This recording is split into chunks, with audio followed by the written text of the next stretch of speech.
Meus amados irmãos, eu vos saúdo com a paz do Senhor Jesus. Hoje, na nossa escola bíblica, estaremos estudando a 8ª lição, que tem por título Edificados sobre os fundamentos dos apóstolos e dos profetas. A nossa verdade prática, ela nos diz que Cristo é a pedra basilar da igreja, que está edificada por meio dos ensinamentos dos apóstolos e dos testemunhos dos profetas. A nossa leitura bíblica em classe, ela está na carta de Paulo aos Efésios, no capítulo de número 2, no verso 20 ao verso de número 22, e no Evangelho segundo Mateus, capítulo de número 7, o verso de número 24 ao verso de número 27. Nessa lição, nós temos como objetivo geral ensinar que Cristo é a base da igreja e estamos alicerçados na doutrina dos apóstolos e no testemunho dos profetas. Nós temos 3 objetivos específicos. O primeiro é explicitar que no Antigo Testamento Deus habitou no tabernáculo e no templo, mas que no Novo habita em nós por meio de seu Espírito Santo. O segundo objetivo específico é apresentar o fundamento da igreja como a doutrina dos apóstolos e testemunho dos profetas. E o terceiro objetivo é refletir que somos templo do Espírito Santo e devemos viver em santidade. O nosso primeiro tópico da lição, ele nos fala sobre um edifício espiritual. O primeiro subponto fala o santuário judeu, o segundo subponto fala o santuário cristão, o terceiro subponto fala a pedra angular e o quarto subponto fala Cristo, a pedra principal. No segundo tópico nós temos o fundamento, apóstolos e profetas. O primeiro subponto fala o conceito de apóstolos, o segundo, a doutrina dos apóstolos, e o terceiro, o testemunho dos profetas. O terceiro ponto nos fala sobre edificados para a morada de Deus. O primeiro subponto fala edifício bem ajustado. O segundo subponto, templo santo no Senhor. E o terceiro subponto fala morada do Altíssimo. Então, são esses tópicos e esses subpontos, subtópicos que nós estaremos meditando pela graça do nosso Senhor e Salvador Jesus Cristo. Queremos convidá-lo para fazermos a leitura bíblica em classe na carta de Paulo aos Efésios, capítulo de número 2, o verso de número 20 ao verso de número 22. Assim nos diz a palavra do Senhor. Edificados sobre o fundamento dos apóstolos e dos profetas, de que Jesus Cristo é a principal pedra da esquina, no qual todo o edifício bem ajustado cresce para templo santo no Senhor, no qual também vós juntamente sois edificados para a morada de Deus no Espírito. Evangelho segundo Mateus, capítulo 7, verso 24. Todo aquele, pois, que escuta estas minhas palavras e as pratica, assemelhá-lo-ei ao homem prudente que edificou a sua casa sobre a rocha, e desceu a chuva, e correram rios, e assopraram ventos, e combateram aquela casa, e não caiu, porque estava edificada sobre a rocha. E aquele que ouve estas minhas palavras e as não cumpre, compará-lo-ei ao homem insensato, que edificou a sua casa sobre a areia, e desceu a chuva, e correram rios, e assopraram ventos, e combateram aquela casa, e caiu, e foi grande a sua queda. Amém. Queremos convidar o nosso companheiro, o presbítero Isaías, para fazer uma breve oração. Em nome de Jesus. Também faça a leitura do texto áureo antes da oração. Amém. Pai do Senhor para todos. Amém. Texto áureo. Edificado sobre o fundamento dos apóstolos e dos profetas, de que Jesus Cristo é a principal pedra da esquina. Amém. Vamos orar em nome de Jesus. Senhor Deus, Pai, neste momento em cuja presença estamos, te agradecendo por esta grande e rica oportunidade. Senhor, toma a direção deste culto, usa-nos como instrumento vivo em tuas mãos para a edificação nossa, a edificação daqueles que irão ouvir a tua palavra, Pai. Assim eu quero te pedir, Pai, em nome de Jesus, o teu Filho amado, esse que vive e reina eternamente para todos sempre. Amém. Amém. Glória a Deus. Meus amados, conosco nessa noite, para juntos meditarmos na palavra do Senhor, nosso companheiro presbítero da igreja, nosso irmão Isaías, ele que também é dirigente da nossa escola bíblica dominical, aqui na congregação Polo, e o nosso companheiro, nosso irmão Giovanni, ele que coopera também ali na congregação de Jaguarana 5, Centro, não é? Também cooperando na escola bíblica dominical.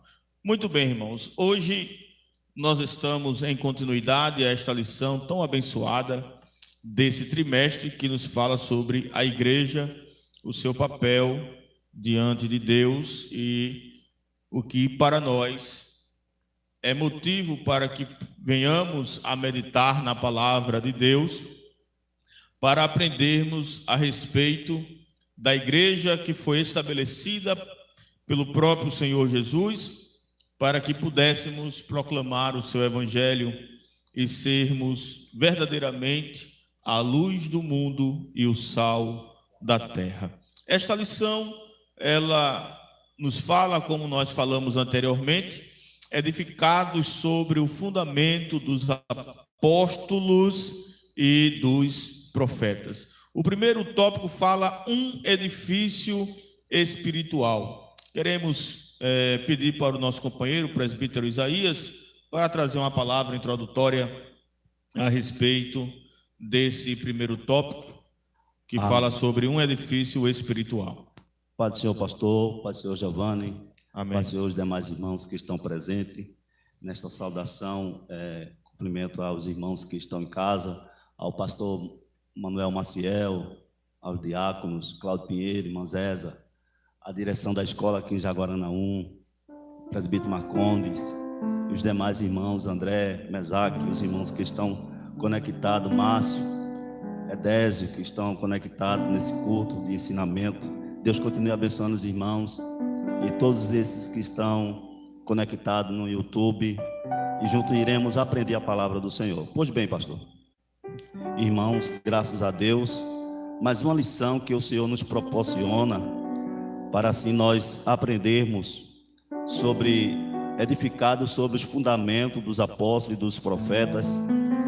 A gente, já de antemão, a gente tem um primeiro tópico da nossa lição, um edifício espiritual. A gente bem sabe que um edifício, ele começa de baixo. Começa de baixo, e a gente vai aprender aqui que esse edifício espiritual, que somos nós, é de grande importância, mas o primeiro subponto da nossa lição, nesse edifício espiritual, diz que o santuário judeu, o templo em Jerusalém, era o símbolo do exclusivismo de Israel como povo de Deus. A gente aqui já começa a entender, pois o comentarista já coloca o templo Mas quando a gente volta um pouco atrás, a gente vai observar que o santuário, né? O santuário, tabernáculo, era aquele tabernáculo móvel onde se movia, quando a nuvem, né, se movia, também os judeus, os sacerdotes, eles desmontavam o tabernáculo e levavam. Posteriormente, a gente bem sabe que Davi, a gente deu uma pesquisada já de antemão, a importância desse templo. Nós vamos ver, abra sua Bíblia para a gente colaborar sobre o santuário judeu. O templo em Jerusalém era o símbolo do exclusivismo de Israel. Segundo livro de Samuel, capítulo de número 7 e versículo de número 13, diz assim: este edificará uma casa ao meu nome. Versículo 13 do capítulo 7 do livro de 2 Samuel. A gente observa aqui a importância do templo quando Davi em si, rei de Israel, ele tem o propósito e o plano de construir um templo, pois ele dizia que tinha casa. Versículo de número 2 disse o rei ao profeta Natã: eis que eu moro em casa de cedro, e a arca de Deus mora dentro de cortinas. Então Davi, ele sente o desejo de construir um templo, mas Deus, ele intervém ali, e no versículo de número 13 ele diz: Deus dizendo através do profeta Natã, este edificará uma casa ao meu nome. Edificará uma casa ao meu nome. Cabe a gente fazer uma interpretação aqui bem cuidadosa, né, pastor? Né, irmão Giovanni e os demais irmãos que estão em casa? O texto não está dizendo que aquele que vinha posteriormente a Davi, que seria Salomão, ele não faria uma casa para a morada de Deus. O texto está dizendo no verso parte A: este edificará uma casa ao meu nome, ao nome de Deus. O nome de Deus estaria ali. Então, o templo era algo excelente, algo glorioso. Versículo, primeiro livro dos Reis, capítulo de número 8, versículo de número 27, vai dizer a expressão, primeiro livro dos Reis, capítulo 8, versículo de número 27.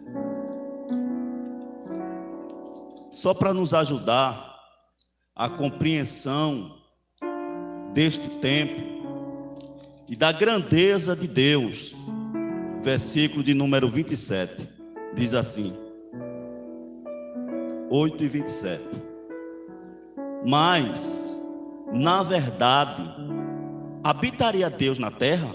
Isso é uma pergunta. Salomão, na sua expressão, na sua oração, e ele diz assim: eis que os céus, até o céu dos céus, não te poderiam conter.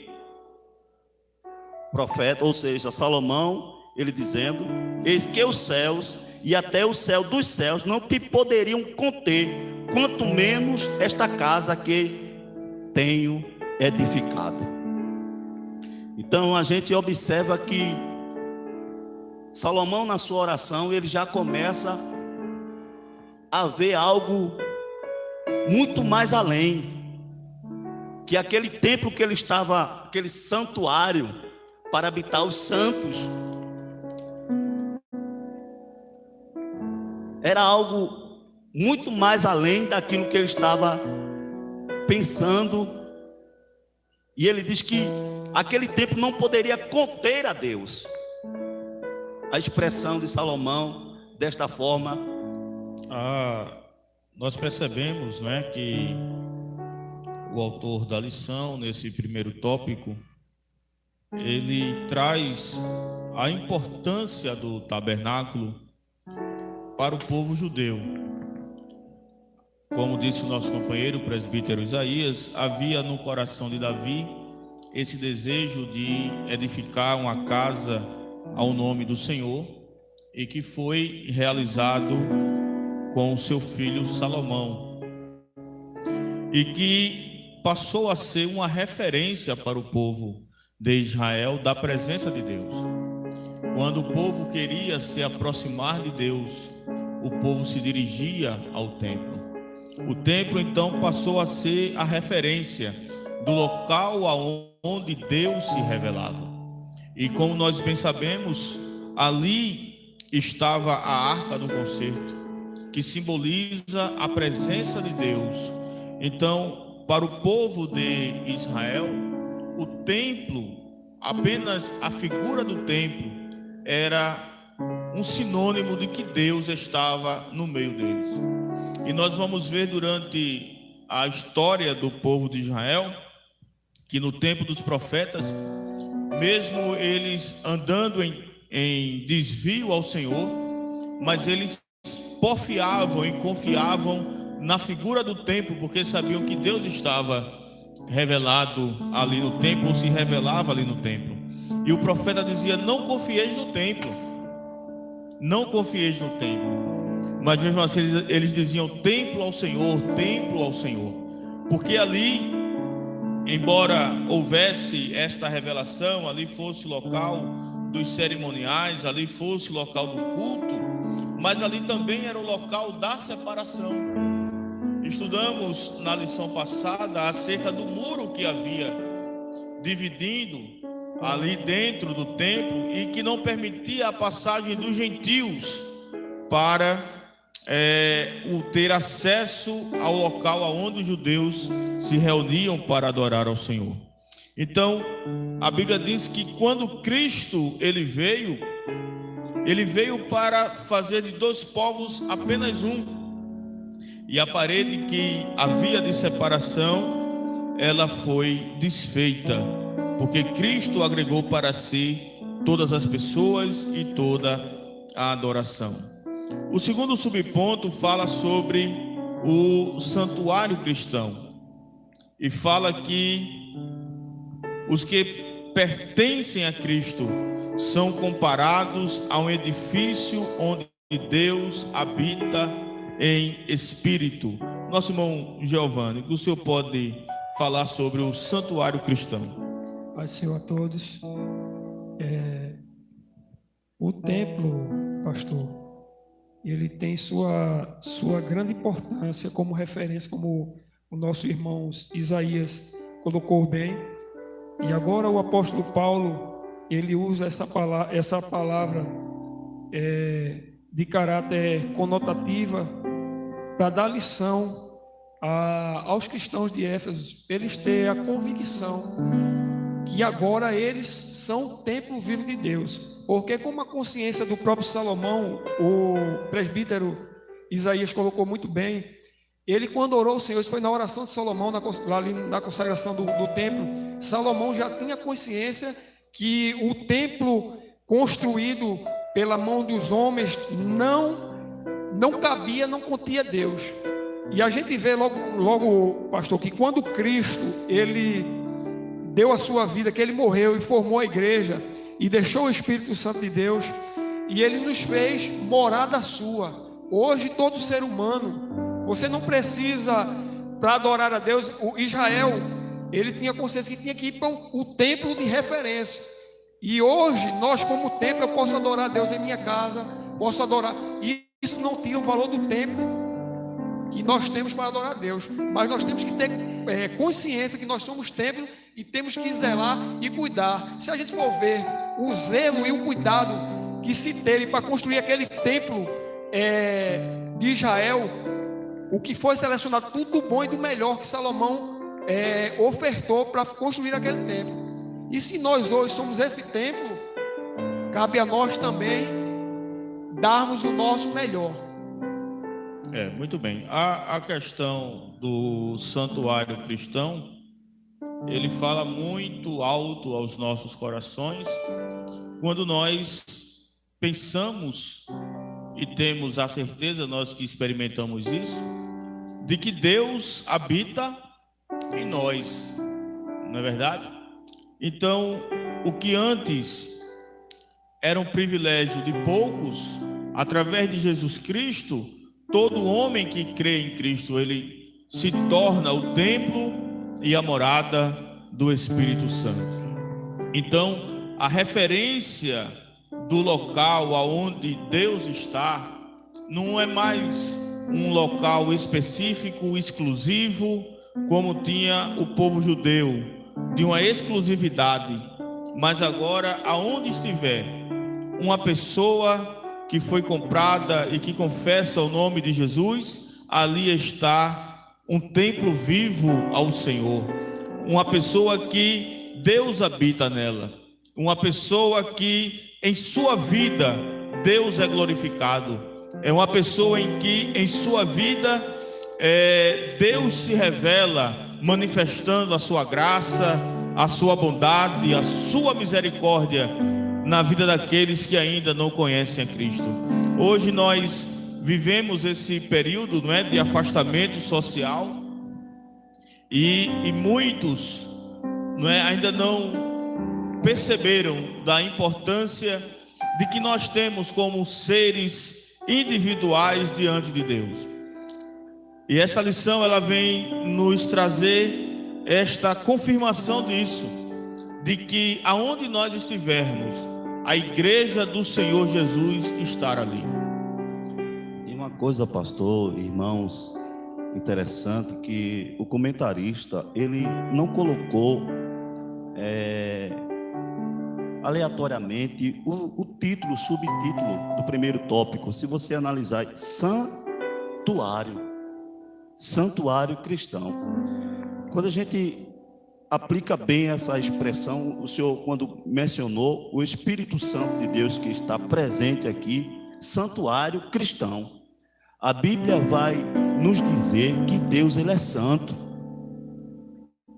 que Deus ele é santo. E se esse santuário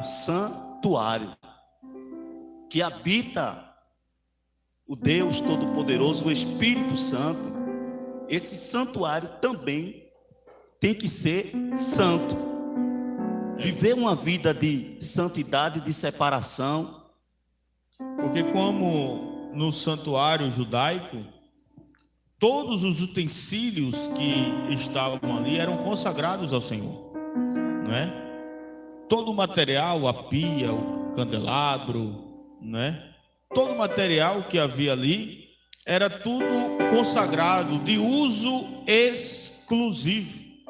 Porque quando nós falamos assim de consagração, a gente tem uma ideia apenas de algo que foi ungido. Mas a própria palavra ungido quer dizer separado, colocado à parte, para uso exclusivo, para um determinado fim. E aqui o autor da lição, ele faz essa comparação muito apropriada, onde ele diz que da mesma forma que o santuário judeu estava separado para o culto a Deus, para a revelação de Deus, a mesma forma é o santuário cristão, que está separado para uso exclusivo de Deus, para uso exclusivo de Deus. Uma afirmação de Estevão diz assim: o Altíssimo não habita em templos feitos por mãos dos homens. Ele não habita. Mas a gente vai aprender nessa noite que Deus habita em você, Deus habita em nós. Como a lição está falando, em que eles são, desse modo, os crentes, judeus ou gentios, tornaram-se o templo onde o Espírito de Deus habita, em que eles são pedras vivas, aleluia, em um edifício espiritual. Veja a importância que nós, a igreja, Cristo, Ele nos proporcionou de sermos templo, em Ele pronunciar: eu quero habitar em você, eu quero fazer morada.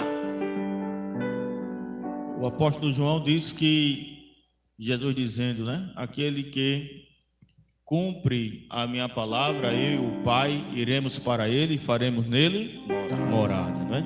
O terceiro subponto fala sobre a pedra angular, aonde o autor da lição ele vai nos ensinar que na arquitetura e que era utilizada na época de Jesus e a tempos passados, se colocava uma pedra como uma referência, e aquela pedra ela servia como a base para toda a estrutura do edifício, não é? E na própria lição ele diz que dentro de umas escavações ali no templo de Jerusalém foi encontrado uma pedra, um monolito com cerca de 12 metros de comprimento, que poderia ser uma das pedras angulares ou as pedras principais na qual todo edifício fora construído. O interessante é que esta pedra, hoje nós temos o prumo e o nível, não é? E quem é pedreiro sabe, assim, de uma forma mais apropriada, de que primeiro se assenta uma pedra, para que aquela pedra seja a referência, tanto do nível quanto do prumo, porque o restante da construção tem que seguir o alinhamento daquela pedra, tem que estar em conformidade com aquela primeira pedra que foi posta. Aquela pedra se torna a referência. Então, se o pedreiro, o arquiteto, o engenheiro, ele não segue o fundamento daquela primeira pedra, o edifício todo ele vai ser mal construído. E aí a Bíblia diz que Cristo, ele é a pedra principal desse edifício espiritual que é a igreja do Senhor. O quarto subponto fala sobre justamente isso. Queria fazer uma observação muito importante nesse terceiro tópico, a pedra angular, quando o nosso pastor, ele diz: sustenta o alicerce, firma e une toda a estrutura e mantém as paredes em linha certa. O interessante é que os judeus, pastor, eu vi num livro que a gente tem em casa, você, meu irmãos, é interessante como os judeus, ele constrói uma casa. Esse livro diz que para um judeu construir uma casa, 3 coisas ele fazia. Ele observava uma pedra, e nessa pedra ele fazia 3 testes. Primeiro, ele pegava galho de mato seco, colocava sobre esta penha, né? A pedra chamada de penha, e diz que ele colocava muito galho seco e tocava fogo. E com o fogo, se a pedra resistia ao fogo, quando ela estava bem quente, segundo diz esse livro, que eles jogavam água para causar um choque térmico.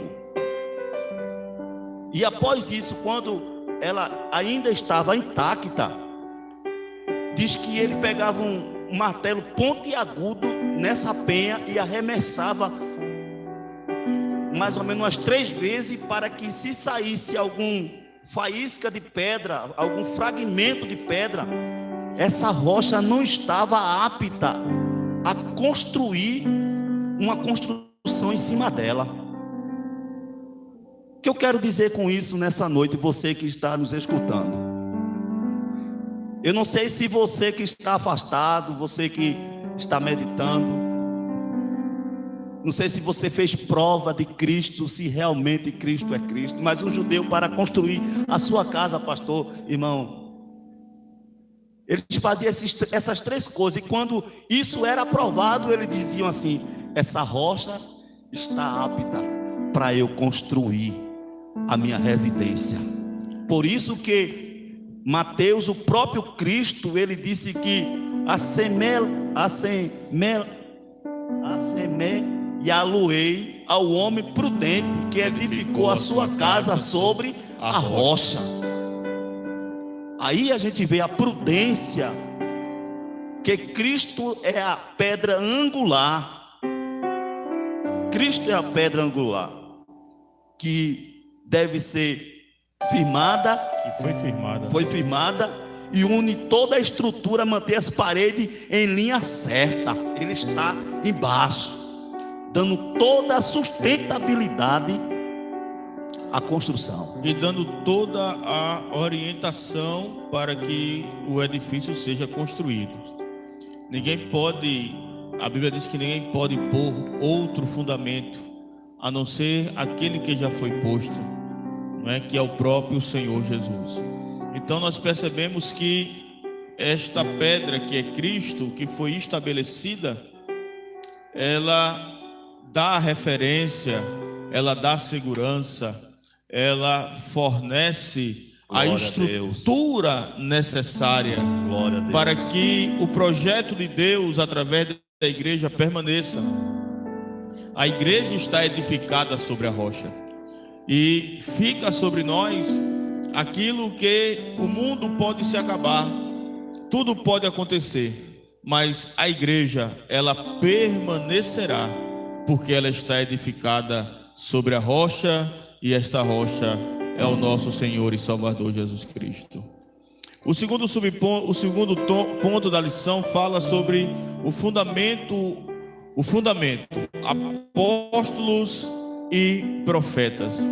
O conceito de apóstolos, o termo grego apóstolos, é usado para enviado ou mensageiro. O autor da lição, ele vai dizer que o apostolado é centrado na natureza da missão de Cristo, que foi enviado para ser o Salvador do mundo.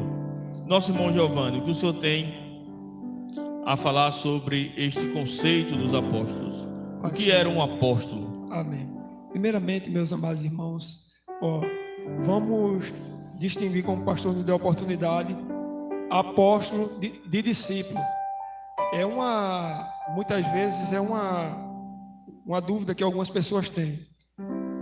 Todo apóstolo é discípulo, mas nem todo discípulo é apóstolo.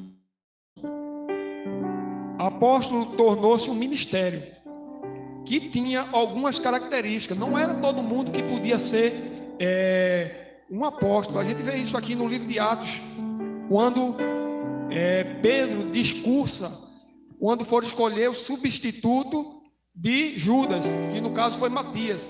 Haviam pessoas que preenchiam esses requisitos, como José e Matias, e tinha que seguir alguns parâmetros. Tinham que ser testemunha ocular de Jesus Cristo aqui na terra, entendeu? Da ressurreição de Cristo, e tinha que ter recebido o chamado, o ensinamento do próprio Senhor Jesus Cristo, entendeu?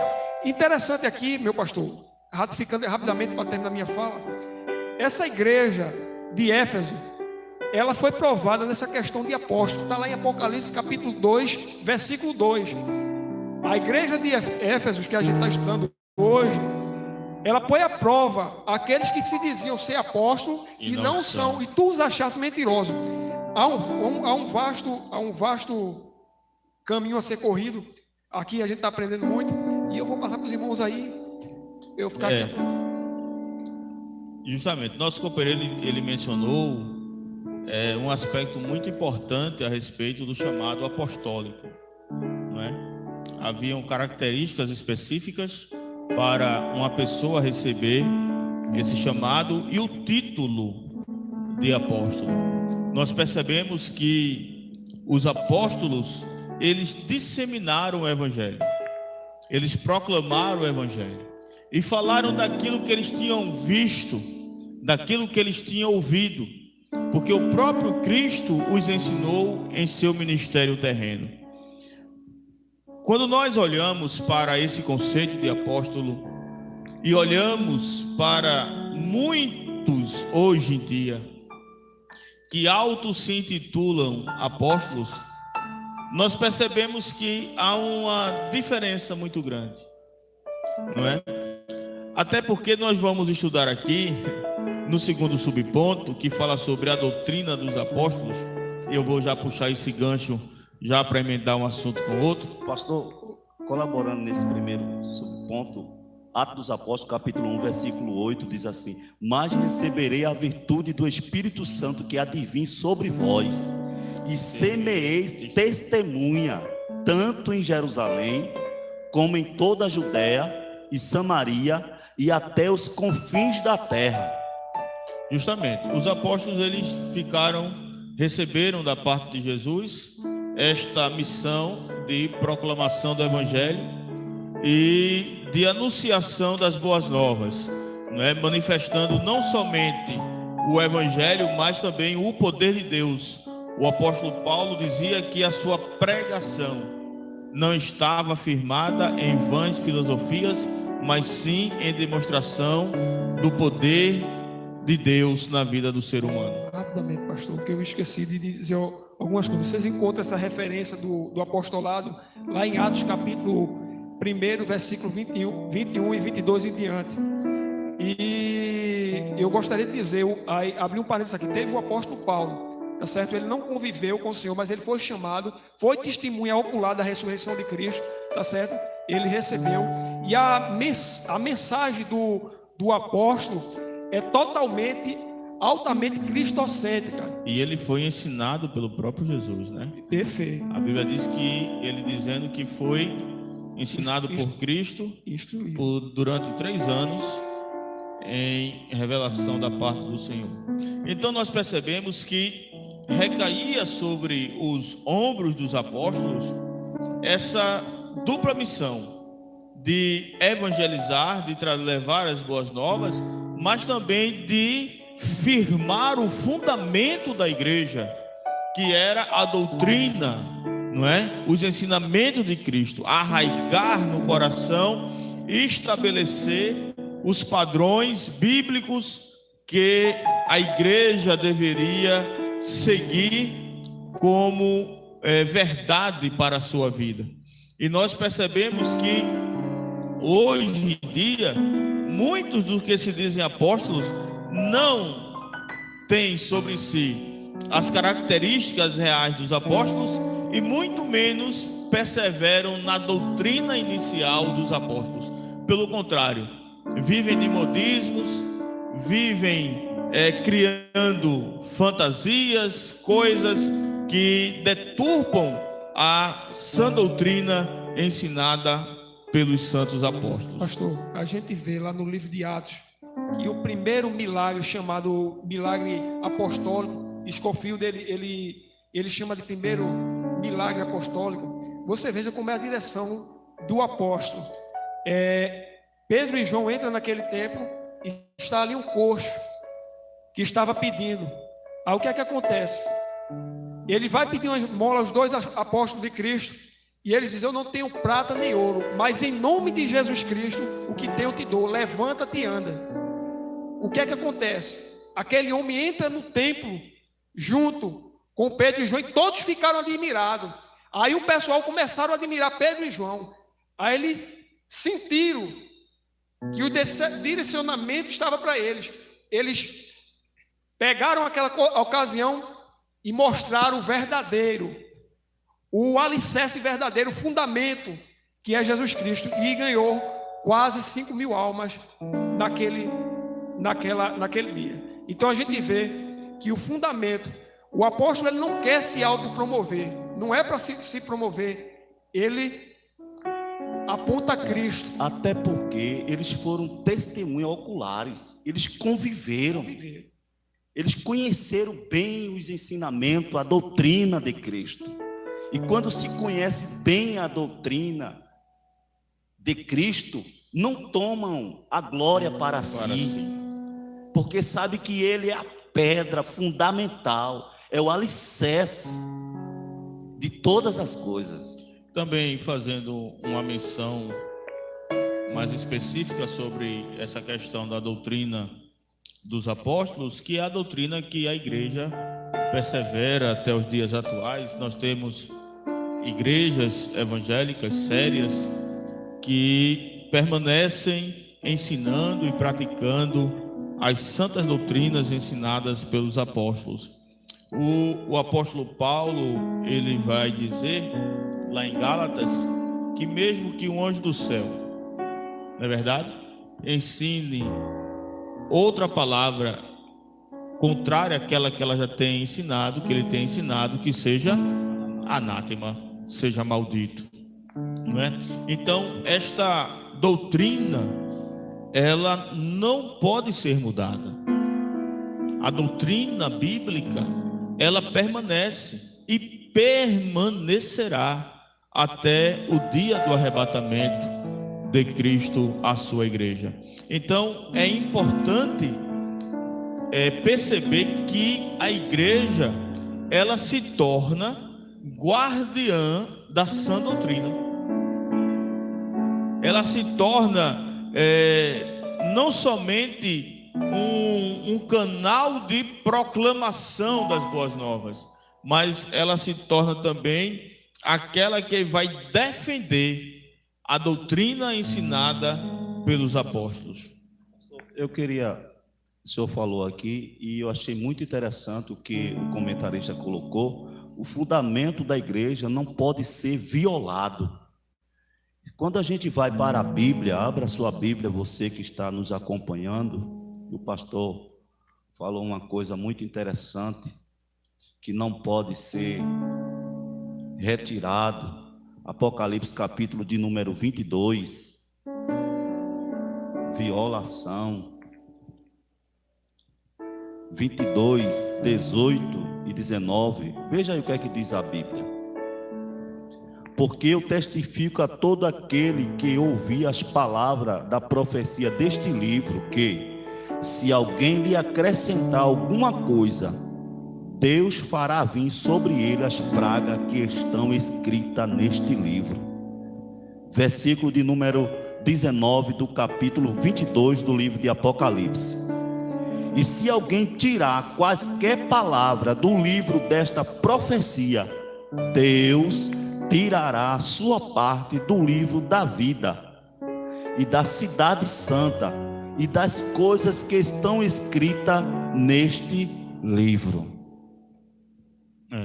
Especificamente, né, nesse contexto aí do Apocalipse, ele se fala uma referência mais profunda a respeito do próprio livro do Apocalipse, né? Mas eu estava procurando aqui no texto de Apocalipse uma expressão que fala sobre essa questão da guarda do ensinamento, mas eu acredito que eu não vou encontrar agora. Mas eu queria só ratificar com os irmãos essa questão, que existem hoje várias igrejas, várias denominações, mas as pessoas, os crentes, têm que procurar uma denominação que seja séria, que pregue o evangelho puro e simples. Hoje em dia tem tanta mistura. Tem gente querendo trazer o judaísmo para dentro da igreja. Tem gente que está querendo trazer o mundanismo para dentro da igreja. Tem gente que está querendo trazer o sincretismo para dentro da igreja. Mas nós percebemos que o evangelho, ele é simples. A doutrina, muito embora, como disse o apóstolo Pedro, se referindo a Paulo, que Paulo trazia os assuntos que era de difícil compreensão, mas nós temos em nós o Espírito Santo de Deus, que nos ensina, que nos ajuda a aprender a palavra, e temos mestres, não é? Pessoas que foram separadas por Deus, mestres e doutores, pastores, presbíteros, que são homens preparados por Deus para ensinar à igreja a verdade bíblica, não é? Então, meu amado, você que nos ouve, você que está acompanhando, procure sempre ouvir uma palavra de alguém que tenha compromisso com a palavra, não de pessoas que tenham compromisso consigo mesmo, porque tem muitos que procuram, como foi falado aqui anteriormente, a glória para si. mas a glória deve ser dada ao único que merece toda a honra e toda a glória. Então, quando você abrir o YouTube, abrir o Instagram e for procurar alguém, uma mensagem, uma pregação, alguma coisa em referência a isso, o ensino bíblico, procure, veja qual é a intenção daquela pessoa que está ensinando. Se aquilo que ele está ensinando é para a sua glória ou é para a glória de Deus. Se a intenção final é a edificação do corpo de Cristo, ou se ele tem alguma intenção que não seja a da edificação e do melhoramento, do aperfeiçoamento da igreja do Senhor Jesus. Eu ouvi, pastor, no estudo, um pastor dizendo, e eu achei muito bem colocado o seu comentário, que Deus não é Deus de inovação, Deus é Deus de renovação, de renovar, porque a gente não precisa de inovação, sim de renovação, não de inovação. O que o crente precisa está na palavra de Deus. O pastor presidente lá da Paraíba, ele diz uma coisa interessante, nós não podemos comer comida enlatada. Não é errado, irmão, você pegar um livro, estudar, é muito bom, mas a fonte que jorra o que Jesus deixou é a Bíblia Sagrada. Através da Bíblia que você vai chegar ao conhecimento daquilo que Deus quer para a sua vida. Não é através de palavras de A, de B. Temos que estar, falei que nós bereando, está aqui na palavra, confirmando, comendo a palavra. A ovelha não pode ter fastio da palavra. Verdade. O terceiro subponto fala o testemunho dos profetas. Nosso companheiro, presbítero Isaías, o que é que o senhor tem a nos dizer sobre o testemunho dos profetas? Os profetas, a palavra grega, profeta, significa proclamador, intérprete da revelação divina, né? A ordem da Efésio, apóstolo e profeta indica tratar-se dos profetas da igreja e não do Antigo Testamento. Mais adiante, Paulo assegura que a compreensão do ministério que no passado estivera oculto, de que os gentios tinham igual posição no corpo de Cristo e eram participantes da promessa, foi revelado pelo Espírito aos profetas do Novo Testamento. Aí ele diz: assim os profetas neotestamentários que falaram inspirado pelo Espírito Santo, né? Então a gente observa que esses profetas falaram. Quando a gente observa no Antigo Testamento, os profetas falaram relacionado a uma coisa futura, Cristo, dos acontecimentos que Israel iria passar. Mas o comentarista ele pontua muito bem, dizendo que é justamente os profetas do Novo Testamento, proclamador, intérprete da revelação divina. São esses que, inspirados pelo Espírito Santo, eles falaram acerca desse fundamento de Cristo, contundente, com certeza, daquilo que eles estavam falando. E corroborando com a santa palavra de Deus, né? A profecia, ela confirma aquilo que já está revelado e não traz algo novo. Às vezes eu me surpreendo com algumas pessoas que, quando estão ministrando a palavra, aí dizem que teve uma inspiração à parte, que teve, é como se pudesse escrever um novo evangelho, Jesus Cristo fez uma revelação específica para ele. E nós bem sabemos que a inspiração para a Escritura, ela foi encerrada, não é? E nós percebemos que esse ministério profético aqui falado, sobre o testemunho dos profetas, é importantíssimo para a saúde espiritual da igreja, não é? Porque a Bíblia diz que sem profecia, sem a palavra, o povo perece, o povo morre, não é? Então nós cremos na atualidade do dom da profecia e que ele é vigente em meio de nós, corroborando com aquilo que já está escrito, não é? E não trazendo uma inovação, não trazendo algo que não está contido nas Escrituras Sagradas. Até porque Paulo fala em 1 Coríntios capítulo 14, versículo 4, diz assim, versículo 3, perdão, diz assim: mas o que profetiza fala os homens para edificação, exortação e consolação. Tá Paulo falando, nós vemos aqueles que profetizam. Essa ação do profeta em evidência lá em Atos capítulo 11, versículo 27, 28 e 29. Vamos ler esse texto. Atos capítulo 11, rapidamente. Tem algumas referências aqui. Veja só como estava em sintonia o auxílio dos profetas junto aos apóstolos. Atos capítulo 11, versículo 27. E diz assim a palavra do Senhor: e naqueles dias desceram os profetas de Jerusalém para Antioquia, e levantando-se um deles, por nome Ágabo, dava a entender pelo Espírito que havia uma grande fome em todo o mundo.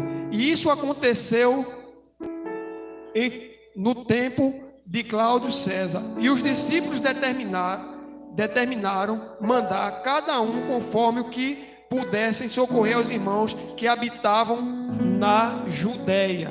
Tá certo, irmãos? O profeta Ágabo, ele, pelo Espírito Santo de Deus, ele recebeu essa mensagem e deu aos apóstolos. Automaticamente receberam a mensagem e pediu para que os irmãos compartilhassem um com o outro. A gente vê lá a importância também no ministério profético na igreja, lá no livro de Efésios capítulo 4, versículo 11 e capítulo 4, versículo 11 e 12, quando entre os 5 ministérios a gente vê logo após o ministério do apostolado, vem o ministério da profético sendo citado pelo apóstolo, que diz assim: ele mesmo deu uns para apóstolos, outros para profetas, outros para evangelistas, outros para pastores e doutores. Tem toda, e também tem lá em Coríntios, como o nosso amado presbítero já falou, em Tessalonicenses, a importância do profeta, que não podemos desprezar. Está lá em Tessalonicenses, 1 Tessalonicenses 5, capítulo 5, versículo 20. Amém? No versículo 12 do capítulo 4. Querendo o aperfeiçoamento dos santos para a obra do ministério, para a edificação do corpo de Cristo. Colaborando com aquilo que o Senhor falou, é para a edificação. Tudo deve concorrer para a edificação da igreja do Senhor. O terceiro tópico, irmãos, falando sobre edificados para a morada de Deus. O autor da lição, ele diz: o edifício bem ajustado, primeiro subponto, e ele dizendo a expressão todo edifício bem ajustado cresce, indica um processo contínuo de desenvolvimento, glória a Deus, dos crentes. Aí mais à frente ele diz: nessa caminhada o salvo comporta-se como filho obediente e passa a evidenciar o fruto do Espírito. O desenvolvimento prossegue até alcançar a medida completa de Cristo, pois todo crente bem ajustado torna-se templo santo do Senhor. A expressão bíblica vai dizer que a vereda do crente é igual à luz da aurora, que vai brilhando cada dia mais até ser dia perfeito, não é? Então, esse processo de edificação, esse processo de santificação, ela vai sendo agregada e aperfeiçoada na vida do crente, pela palavra, não é? Lá está escrito em João, capítulo 17, verso 17, não é? Santificai-vos na palavra, tua palavra é a verdade, não é? Então, nós percebemos que Cristo, ele é esse fundamento e que nós somos o edifício que estamos sendo construídos, baseados nesse ensinamento, baseados nessa revelação, baseados em Cristo Jesus. E a palavra, ela nos purifica, a palavra, ela nos aperfeiçoa, a palavra, ela nos orienta, a palavra, ela nos edifica, a palavra nos faz com que nós nos aproximemos a cada dia da imagem perfeita do nosso Senhor e Salvador Jesus Cristo. A Bíblia diz lá em Atos dos Apóstolos que os crentes foram pela primeira vez chamados cristãos. Por que isso? Porque eles se conduziam da mesma forma que Cristo se conduzia. Eles faziam tudo o que Cristo fazia, a semelhança de Cristo. É como disse o apóstolo Paulo: sede, pois, meus imitadores, da mesma forma de que eu sou imitador. Glória a Jesus, de Cristo Jesus. Glória a Deus. O segundo subponto, ele fala templo santo no Senhor.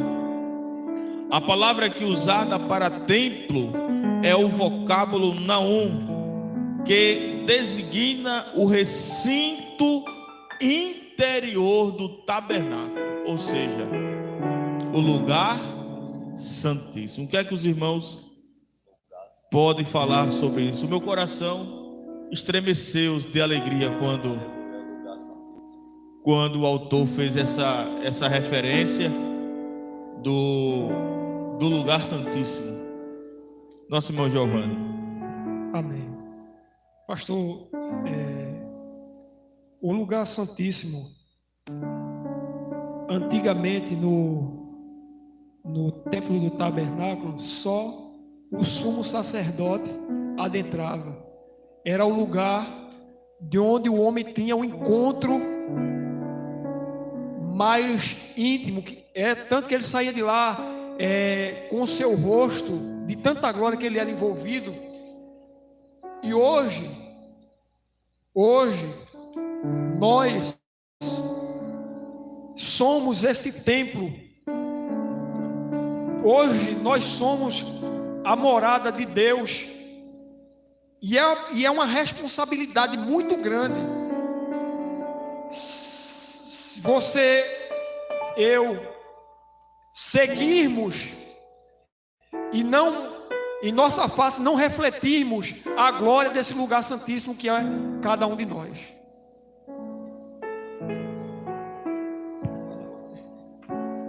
Amém, graças a Deus. Esse lugar santíssimo era algo esperado, né? Esperado pelo sumo sacerdote. Uma vez ao ano ele entrava três vezes nesse lugar santíssimo, para assim oferecer o sacrifício ao Deus Todo-Poderoso. E era de suma importância aquele lugar. Era o lugar mais desejado. O interessante é que a Bíblia não vai nos mostrar que havia inveja para se entrar naquele templo, porque era somente o sumo sacerdote que poderia entrar nesse lugar santíssimo. Templo santo no Senhor. A lição, ela está, que pena que o tempo já está indo embora. Mas, meu irmão, glorifique a Deus aí onde você está. Nós somos esse templo que era tão desejado anualmente pelo sumo sacerdote, e aqueles que ficavam fora diziam assim: ele vai entrar no lugar santíssimo. Ele vai entrar no lugar santíssimo. E o interessante é que Paulo, ele fala aos primeiros Coríntios, capítulo 6, ele diz, versículo de número 19, ele diz assim: ou não sabeis que o vosso corpo é o templo do Espírito Santo, que habita em vós, proveniente de Deus, e que não sois vós de vós mesmo. Veja bem a importância que tinha esse templo santo no Senhor. E eu e você não precisamos fazer mais esse sacrifício para ouvir Deus, para Deus falar, mas esse Deus habita em mim e em você. Aleluia. Glória a Deus. E eu quero acrescentar, pastor, estudando o livro de Gênesis, de Abraão atrás, eles chamavam Criador. Aleluia. Deus se faz conhecer Abraão, mas antes de Abraão, como era conhecido? Quem fez isso? O Criador. Aleluia. Quem fez as árvores? O Criador. Não se dava o nome de Deus como nós hoje pronunciamos. E esse Criador, aleluia, nos dias atuais, habita na sua igreja, comprada, remida pelo sangue do Cordeiro Cristo Jesus. Glória a Deus. Bendito seja o teu nome. É isso que Paulo ele quer falar, que estamos firmados nessa rocha, que é Cristo, mas somos pedras vivas, que o Criador, eu quero que você medite bem, o Criador, quando você olhar o céu, se você sair agora, olhar as estrelas, você vai dizer: o Criador, Ele habita em nós. Amém, pastor? Glória a Deus.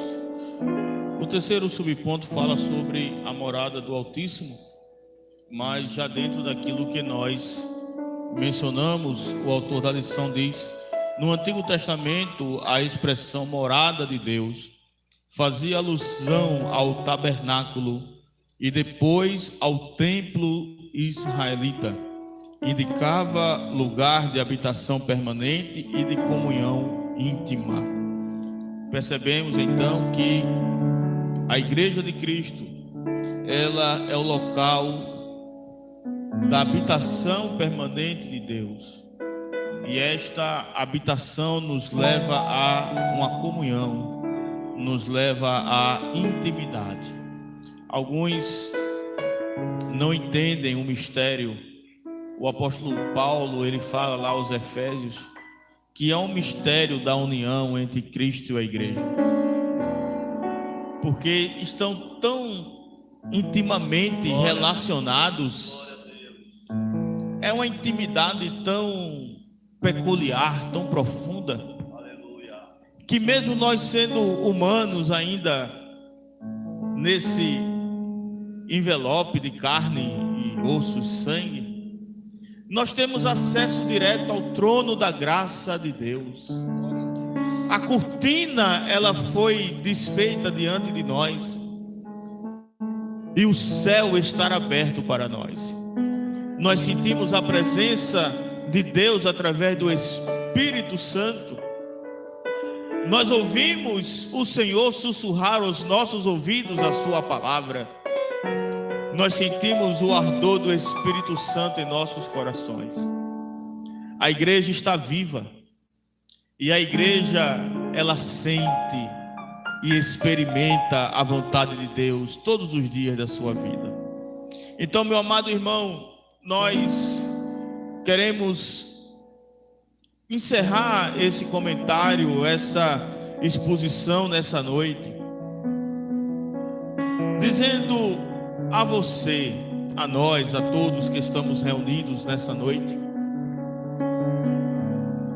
que fomos achados pela graça, bondade e misericórdia de Deus, mas hoje recebemos do Senhor um tão grandioso privilégio. Você é templo e morada do Espírito Santo, mas também esse fato de ser templo e morada também recai privilégio, mas também recai responsabilidade de viver em santidade, de nutrir a intimidade, de nutrir a comunhão, de ser um guardador da palavra, de ser um anunciador de boas novas. Porque você não foi chamado em vão, você não foi incluído no plano de Deus em vão. Aleluia. Deus habita em você. A palavra de Deus está no teu coração, está na tua boca. Porque o próprio Deus, ele disse através do profeta: eu escreverei a minha palavra no coração deles. Antigamente o povo de Israel se dirigia à tábua da lei, mas Deus disse: chegará um dia que eu suscitarei um povo que não me chamava, e eu escreverei a minha lei em seus corações. Nós temos recebido de Deus essa palavra, nós temos recebido da parte de Deus esse tão grandioso privilégio. Oh, meu amado irmão, que eu e você, que cada um de nós possamos ter a consciência que estamos edificados sobre a rocha. E como o texto diz, não há vento, não há tempestade, não há maremoto que possa destruir uma casa que está edificada sobre a rocha. Que tenhamos a compreensão que hoje nós somos templo e morada do Espírito Santo do Senhor, e que requer de nós a santidade de Deus. Que hoje nós somos profetas de Deus para anunciar as boas novas, mas que também somos guardadores da sua santa e gloriosa palavra. Que Deus em Cristo lhe abençoe, que Deus em Cristo lhe guarde, que você tenha nessa noite uma noite de paz na presença do nosso Senhor e Salvador Jesus Cristo. Que haja paz dentro da tua casa, que haja paz dentro da tua família. Aleluia, aleluia.